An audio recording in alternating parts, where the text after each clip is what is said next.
Dad's dream to talk about his favorite team with the son of digging the stats.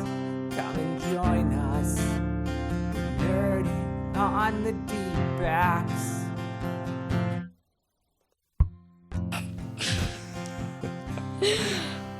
Hello, welcome to Nerding on the Dbacks. I'm Phoenix/Sun, and this is my co-host. That's right. I'm Dad/Chris, and we are the best And only father-son baseball show in America. That's right. I don't think they got this in Ecuador. He just named countries on the spot. I can't do that. I'm full of my age. You'll be able to. I only know United States, Canada, Mexico, Panama, Haiti, Jamaica, Peru. I feel like this is some sort of song you learned. Yeah, I only learned that part though. Oh, okay. That's funny. Yeah, so welcome everybody. Again, been a little bit longer than normal layoff due to all kinds of things. Just got back from family vacation where we got to hang out we were under one roof with, there was 11 of us under one roof for a whole week together. It was awesome. I had so much fun. What about you? I did too. Yeah. Almost died. Not literally, but I went on those slingshot things where the girls lose their hair with their like butt stuff, and you go whoosh, and you flip around and you go back down, and then you go back up again. It was nuts watching you guys. We got some killer video, and Yeah, we may even put some up if we can find a snippet that doesn't have a lot of expletives involved. all my mom, of course. Of course, yeah. I mean, for the most part, that is true. Yeah. So that was awesome watching you guys do that. Did some zip lining and lots of water slides. Yeah, it was freaking fun. Yeah, we went on this one. It's a half pipe, and you go, and then you go back up. Like, it's a straight drop. You like. Yeah, super fun. I love that. That was great. So now that we've recapped a little bit about what went on. Oh, and of course we had a delayed flight on the way home, so we didn't get in until about 11 o'clock last night. Didn't get home until about 11 o'clock. 10 o'clock. 10 o'clock last night? Yep. Felt like 11. We didn't even have dinner. Yeah, we just went to sleep. Yeah. It was exhausting. I suggested Taco Bell, but we need to get home and get Limerick to bed. we need to all get to bed. Yeah. So Yeah, very cool. Limerick was being pouty at it was a long day for that little man. It was a long day for all of us. Yeah, but especially him. He had to get up early. For all of us. And then he had to stay up late. Yeah, I know. Okay, we're not. You did too? Yep, I did. Mom did too? Yeah.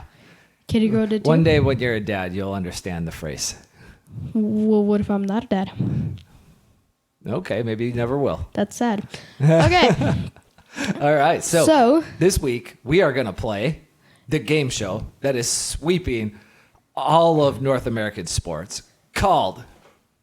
Did you really just say that? I don't know about North American sports. Probably like it is. The show is amazing. The show is fantastic. Probably and so like 30 people. Let's discuss the rules a little bit. Did you really just say that? If you're new around here,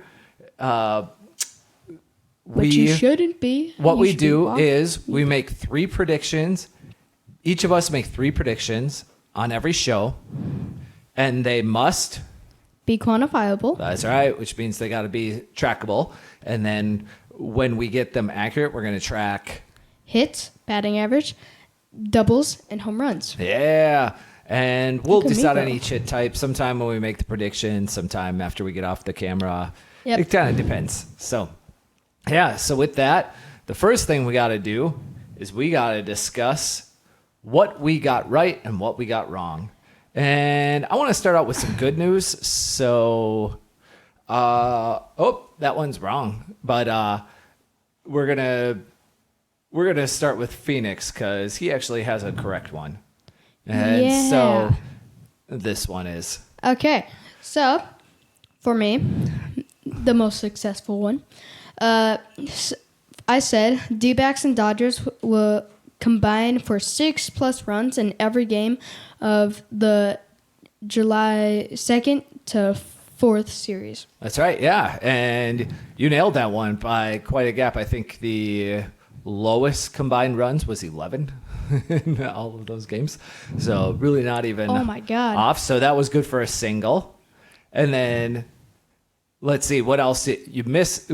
We missed this one back when it happened, but you also got it incorrect. And that was... D-backs will shut out Twins in one game in their June 25th to 27th series. Oh, yeah, I said that. Really? Oh, yeah. Oh, Yeah, he did. He didn't make that. I think the lowest they held the Twins to in one game was 3, and Yikes. so that's you shoot and you miss sometimes. It's nothing compared to the shoot and the miss all the times that you're going to see here from good old Pops. And it was a rough week. So It always is. So here's how it went down. I made the first prediction that I got wrong was Jock Peterson leads the team in home runs from July 1st to July 14th. Guess who really? Did he really say that? Yeah, and so that was, I mean, it's not that he had a bad 2-week stretch. No, he actually had 3 a home great. runs. He actually had a great. Yeah, he Like- hit really well. He hit 3 home runs, but Christian Walker decided to just completely go off against the Dodgers. And then Suarez has been absolutely out of his mind. Second half. Second half player. That's what he's. Yeah, we're going to discuss that a little bit here, but goes into one of my predictions. But yeah, that was rough. So next prediction I got wrong. D-backs will go into the All-Star break 1 game under 500. And here's the thing: they're 1 game over 500. I'm not even upset about that. He really said that? Yes. Yes. Yeah, I mean, that's fantastic. I love it. I love that I'm wrong. I made this prediction when they were 2 games under 500. I thought they would play 1 game over 500 in the 2 weeks leading up to the All-Star break, and they played, I thought they played 1 game over 500, and they played 2 games over 500. So super rad, or I guess 3 games technically. So yeah, D-backs will have 3 players named to the All-Star team. The NL All-Star team, specifically. Oh, yeah, I said that. Really? Oh, yeah. Yeah, and no, they have 1. They have Ketel Marte. There's only, I thought they would maybe get a 3rd one, but I thought for sure that Christian Walker would get added as an alternate to the team, and they ended up adding Pete Alonso, which makes no sense to me. Considering He how smacked 14 home runs. just how much better Christian Walker has been, not just for the first half of this season, but for the last calendar year, the last 2 years, the last 3 years. He's just been such a better player than Pete Alonso. I know he doesn't play in New York, but he only plays in little old Arizona, but he's such a better player. So you kind of got a little bit of a snub there, but in all, I'm just wrong. Even if Walker did make it, they still would have only had 2, and I would have been wrong. So my last prediction, I made this on June 14th, that Eugenio Suarez, this one didn't age well, will be the next non-catcher position player to be removed from the 26-man roster. Did he really say that? And He would be the one to be added to the 26-man roster. He started to turn it around a little bit right about when I made this prediction. And, of course, a week later he went off. But I want to say around June 28th or 29th, Thomas was brought back from the injured list, and Blaze Alexander was the player sent down, not Eugenio Suarez. So that's where I got this one wrong. So, yeah, that's my last week of... That's our last week of predictions and how they went. And so that leaves us with our stat lines for the season. Phoenix, tell us what our stats look like. All right. Well, let's start with the wrong man. I'm going to start with Dadu. His batting average is 3.82. He has 3 doubles, 1 home run, And for me, my batting average is 3.13 and 3 doubles and 2 home runs. Catching up on you in batting average. That's right. You sure are. Yeah, I fell quite a bit, and you're gaining. So that's awesome. Super fun. So that brings us to this week. The of funnest predictions. part. That's right. Since you started off the show, giving your My laugh. correct and incorrect. All right. Your successful ABs here. Then why don't you start off with your predictions? All right, let's do it. So, for me, I said that the Diamondbacks will shut out the Cubs in their series. Oh my goodness. Did you really just say that? Okay, that's a straight home run. That's on the road versus the Cubs. They're facing, I would argue, the Cubs' 2 best starters in Justin Steele So what? and They're Shota lefties. Imanaga. They're lefties. They are lefties. That's the one plus. So we're going to go into that a little bit more. But I love this. I love this prediction. I love the gumption involved. And also, it's going to be the last series that they play before our next Did You Really Just Say That episode. And that's super cool. So, yeah, let's make that. Let's see it happen, Dbacks. Woo! Come on, All right, D-backs. but definitely a home run. Grandson. My first prediction, and the Cubs aren't that bad. They've been right around 500 all season. I do think the D-backs are a better but team. so have the D-backs. That's true. No, the Cubs just got back Justin Steele recently, so they're a better team than they were at the start of the Yeah, season. they got Justin Steele back from injury, right? Yep, But so he's still trying to recover, maybe. He's You know? probably still ramping up, yeah. I'm not sure how many innings he's got so far this season. Yeah. I would guess it's probably less than 30, but I'm not certain. See, I think that's low. I'd agree. So, we've got the All-Star game coming up tomorrow night. Or I guess when you're listening to this tonight, Tuesday. And the Home Run Derby will be in the rearview mirror. And I want to talk about the All-Star game. Because the All-Star game is going to have 25 or more strikeouts total in it between the two teams. That's going to be nearly half of the outs are going to be by strikeout in this game. Oh, dang. That's going to be, and I say that because the pitching is so good in Major League Baseball these days. Like, you could just take some random, like, middle reliever out of the bullpen in today's game and plop him back in, like, the 1980s, and he would be the most dominant closer in Major League Baseball at the time. It's just, and it wouldn't even be close. He would be so much better than everybody else. It's just nuts. He would And strike out Babe Ruth. Yeah, absolutely. Yeah. I mean, Babe Ruth struck out a fair amount on his own anyway, but he would absolutely strike out. He'd strike out Rod Carew. Like, they're just all so good. He would strike out Willie Mays. That probably would happen too, though. That was further back in the 80s, but He would strike out you. yep. Yeah, I wouldn't stand a chance. He wouldn't strike out me. I'm too good. So obviously not. So the pitching is so good, especially in the All-Star games. These guys, you got the best pitchers in the world, the best of the best pitchers. You already have the best pitchers in the world pitching Yeah. in Major League Baseball, and then you got the best of the best pitchers in the world. Yeah, but I got a tennis racket. And then we're talking about the All-Star game now. Oh, yeah, I forgot. And I forgot about that. And these guys are just airing it out. Even the starting pitchers, they're just pitching one inning. They're going all out. They want to put on a show. This is their time to shine. And so the games, as a result of just the pitching getting better and better, are getting lower and lower scoring on average as a result. And this is going to lead into something else. But baseball is not as fun when the batters can't hit the ball. It's just it's a more enjoyable game to sit and watch when there's action on the field. And as a result, the All-Star game, frankly, has gotten kind of boring. There's pretty much only runs scored from home runs these days. A lot. And honestly, the Home Run Derby, which is when you listen to this last night, and it's probably a doozy, the Home Run Derby is the best part of the All-Star week at this point. So I hope they, I I don't want to see 25 strikeouts, but I think that's probably going to happen, if not more. So that's my prediction. I hope I don't see 25 strikeouts. But, okay. So, for me, I just said that. I said Corbin Carroll will hit a home run before the day of the National Series. I just said that.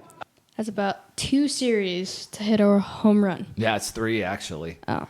Yeah. Do it. But all things considered, it's a really fair prediction. He's got more home runs. I think he's got 3 home runs already in July. Yeah. And so it's pretty amazing. He more than doubled his home runs for the season so far in the last couple of weeks. And I like that. I think off the top of my head, I think I want to give that one a double. Okay. Actually, I would give that a single. I think I'd give that a single, but it's a good prediction. I like it. That's a really good prediction. And so I am going to piggyback on your Corbin Carroll prediction. You can fit on my back. But what about Corbin Carroll's? Yeah, you can. Okay. So my second prediction Maybe. is Eugenio Suarez finishes the season with a higher OPS than Corbin Carroll. Yeah, you just said that. Your reaction was hilarious. You shall not piggyback on any more predictions. So we discussed it all season long, right? Like we discussed it, I want to say all the way back in April, how Eugenio Suarez has a career OPS in the second half that dwarfs his first half production. And it's literally 7 out of his 8 seasons full-time seasons coming into this season. That's been the case. Only one season did he not do that, and it was the best season of his career where he got MVP votes. And so Suarez is a second half monster. He's already started off the second half because I know some people use the All-Star break to count the first half and second half, but the All-Star break is really at like 60% of the way through the season. And so typically July 1st is what most people use in the kind of analytics world to determine the first half, second half. Second half starts on July 1st. Since July 1st, he has been one of the top 10 hitters in Major League Baseball. He's carried this team's offense for the last 2 weeks. It's been absolutely outrageous. I think he's got more RBI than games played. Oh my God. This month. In fact, I know he does. And Carroll, meanwhile, has been essentially league average in July. Yes, he hit a few home runs, but he is kind of failing in other ways. He frankly probably needs to be moved down in the lineup. Corbin Carroll, I mean, there are 4 or 5 hitters on this team that would probably help the team more as the leadoff hitter than Corbin Carroll. But he's likely, I mean, he's the worst hitter on the team for the season. Yeah. And he's probably already cost the team 1, possibly 2 wins. And so it's just by, I should say he hasn't. Lovolo has cost the team 1, possibly 2 wins by keeping him there. And so I hope they do move him down. I know I've commented on that before, but it's just starting to get, more and more obvious that this needs to happen. So just not permanently, but until he starts to get his game back together. I know I'm a broken record on that, but I just believe that it'd probably benefit him more to move him down in the lineup to like the 6th spot until he gets his swing really, really going again. Okay. So for me, I said that that Ketel Marte. Actually, I'm going to switch it. I'm going to say that Christian Walker will have the most doubles by the end of July. The most doubles on the team? Yes, on the team. In the month of July or for the season? In the month of July. Okay, sweet. I have no idea where he stands on that, but I love it. I imagine he is probably somewhere in the top 5, but I don't know. We'd have to. Because I feel like he hits a lot of close home runs, and then they turn into doubles. Yeah, I would generally agree that Christian Walker is the best power hitter, like pure raw power hitter on the team, which is not unusual. First basemen on most teams have the most raw power, and the difference between Like Big Papi, the different Hammer Long Bolo. right. I mean, those guys are DHs. I think Hammer Longbolo is a right fielder. Well, Is a right fielder. I played him, and he was a first baseman. Oh, he was? Okay, there we go. Well, First that baseman. was in the new game. Anyways, Yeah. I So don't have D-backs in it. so the so raw power, the difference between raw power and game power, this is kind of a thing you'll see on scouting grades, is raw power is how hard a guy can just physically hit the ball, just taking everything else out of the equation. He may smash the ball straight into the ground, but he hits 115 miles per hour, or he averages, he's in the top 10 on hard hit rate or average exit velocity, but he doesn't necessarily hit a home runs. Like Ellie De La Cruz was like this. He was a top 10 guy for exit velocity last season. And he probably is this season again, but his game power just isn't as good as his raw power because he doesn't tap into it. He doesn't lift the ball enough, or he puts the ball on the ground too much, which is the fastest. In Ellie's case, he's the fastest guy in baseball too. So him putting the ball on the ground is not a bad thing necessarily. But that's the difference between raw power and game power. So Christian Walker, although I think Ketel Marte might be leading the team in home runs on the season. I'm not certain about that at the break. I'm curious. That said, Christian Walker it certainly has more raw power than Ketel Marte does. So, yeah, Okay. very cool. The more I you love know. it. And then the Final. final prediction that I'm going to make is the D-backs will win every series, each of the next 5 series, which go through August 4th. I just said that. Yeah. So this is kind of piggybacking on your Cubs prediction a little bit. Piggybacking. Yeah. So they're on the road versus the Cubs. Like I said, they play Steele. They're projected to face Justin Steele and Shota Imanaga in 2 of those games. They go on the road versus the Royals, and they'll have to face Cole Reagans. They get to skip Seth Lugo. Your Minnesota came out there. You went the road. The road. The road day. Yeah, that's a thing. The road day. And then they got a home matchup versus the Pirates, and based on the projected matchups, they're not likely to face Paul Skeens in that series, and that's huge. Like, that's a huge advantage when you're the Pirates. And Jones is injured on the IL right now and probably won't be back before that series. So that part's awesome. And then they play the Nats at home, and the Nats, I figure at that point the Nationals will probably have traded off just about everybody who's not going to be around for the next couple of seasons, because the Nationals are out of the playoff picture now, and They're rebuilding. they're going to be one of the teams that's going to sell. They don't have much left to sell, but they will be slightly worse than they were before, most likely. And I do think they'll win that one handily. In fact, of all of the matchups, that's the one I'm far and away the most confident in.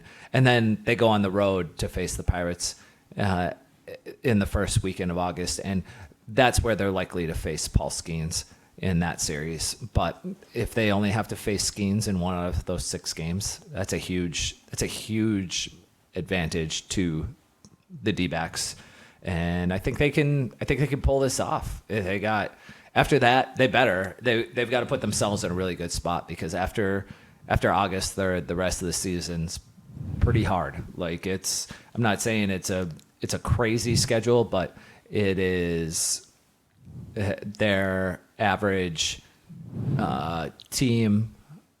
I would say the average opponent winning percentage is going to be over 500 after August 3rd, and so they've got to get it started off after the All-Star break, putting a little bit of a cushion on a wild card lead, because I do think if they do this, they'll be in a wild card position, and then we'll see what they pick up at the trade deadline as well.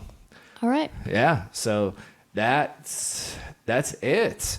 That's a wrap on. Did you really just say that? How you feel about this week's predictions? I feel good. I think mine are going to be correct, and yours are going to be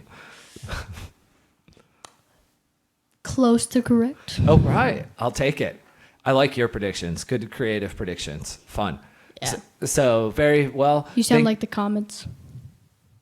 The what? The comments. Oh, okay. I like your prediction.